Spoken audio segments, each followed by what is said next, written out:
Good morning to everybody, and welcome to this seminar. As we have just heard, it was suspended because of the pandemic, and, well, now, once again, we can get together to discuss these subjects which are so important, the subject of pensions. I would like to start off by thanking Inverco, Ángel Martínez Aldama, my friend, for their participation and joining us here in Spain. So we are joined together here at this seminar. We have invited the best experts on pensions with the objective of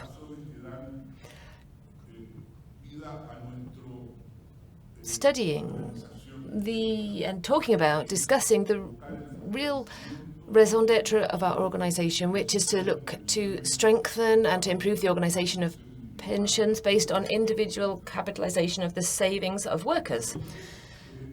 We have that central objective, and to this end, we always call upon the best specialists in the world so that they can tell us about their experiences and so that we can all exchange views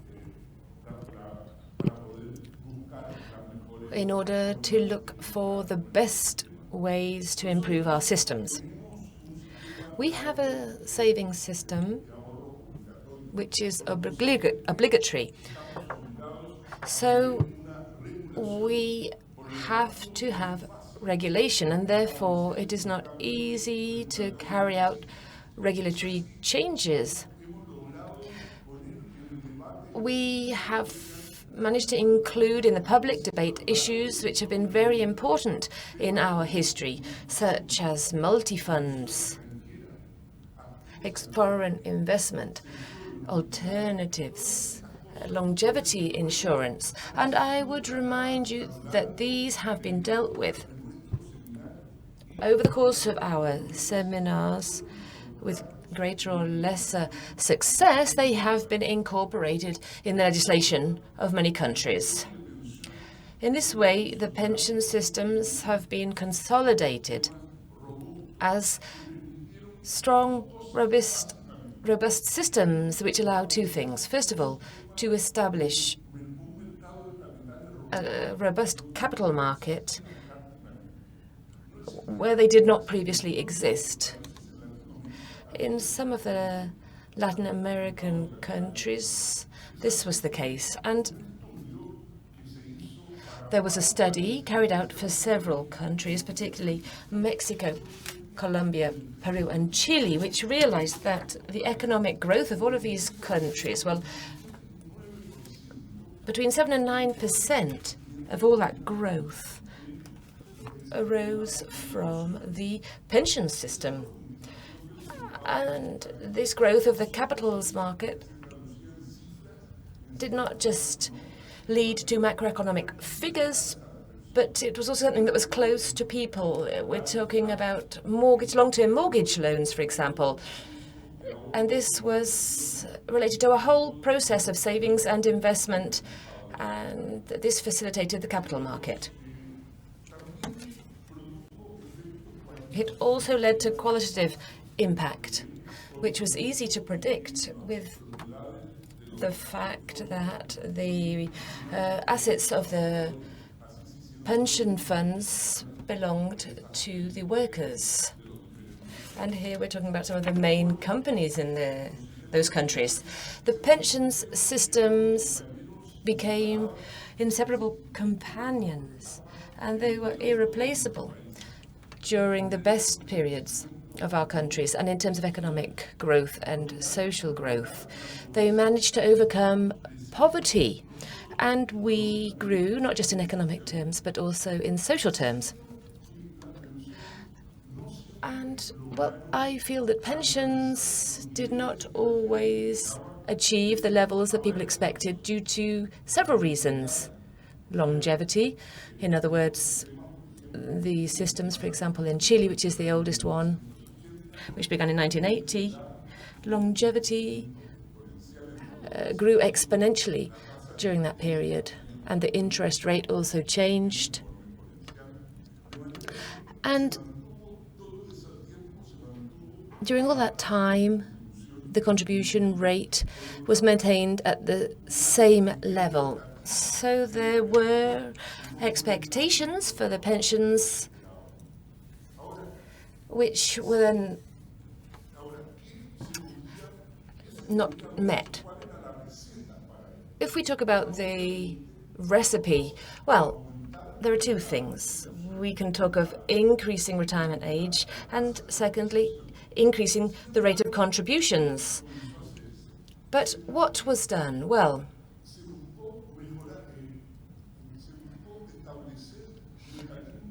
attempts were made to carry out distribution systems when this had been seen to be a failure, particularly in Chile and Peru. They established the possible withdrawal of funds due to the pandemic. And as a result, the system got worse without any apparent reason and without any way of improving pensions, but in fact quite the opposite. This indeed worsened the pensions.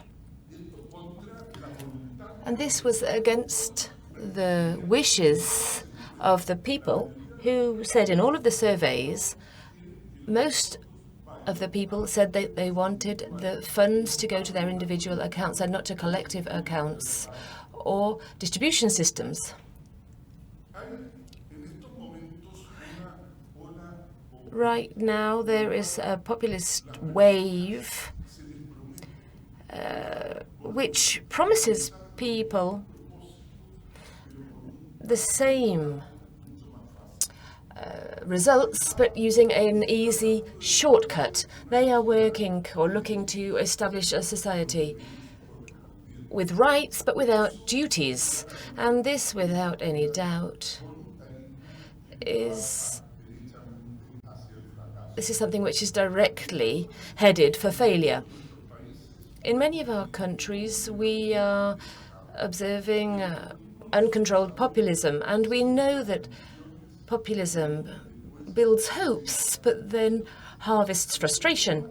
The problem is that when we harvest frustration, those that planted the hopes are no longer there. And that is the magic of populism and the utter irresponsibility of those who make the promises but are no longer there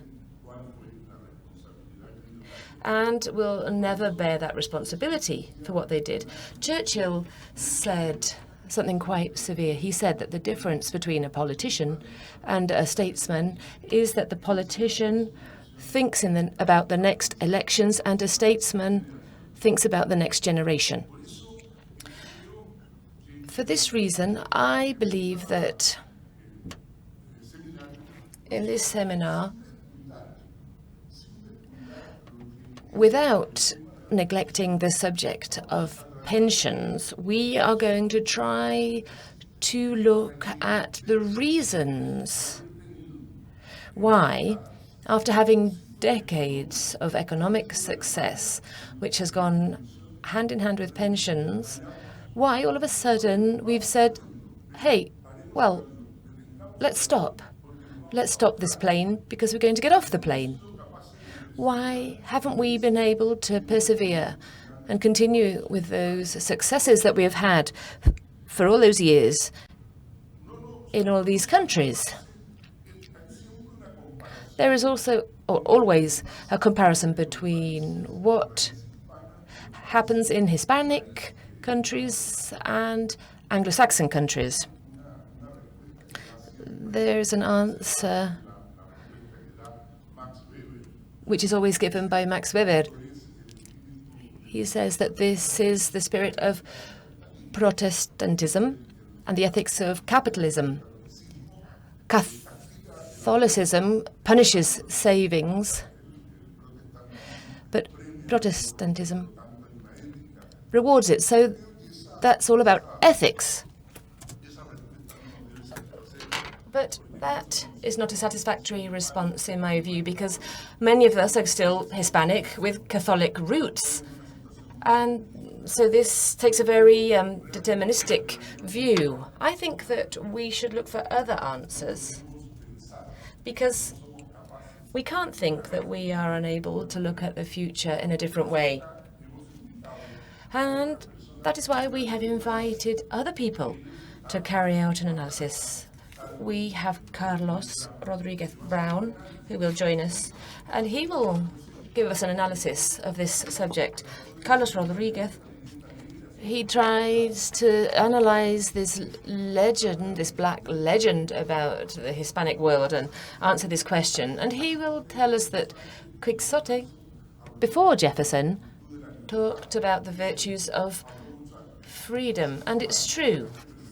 However, we have to understand that we have not persevered, but the Americans and Jefferson, they were able to persevere. Well, we'll have to see what we can do. I think that from now onwards, we will have to continue to think about how we will be able to persevere. And we have to understand that pensions, when we talk about pensions, it's not just about pensions. We have to look at how we can work so that the subject of pensions is dealt with in a global way, so that we can continue to contribute to economic and social development by means of pensions, because pensions are an integral part of a society based on freedom, and they promote and help the social and economic development of those societies. Thank you very much.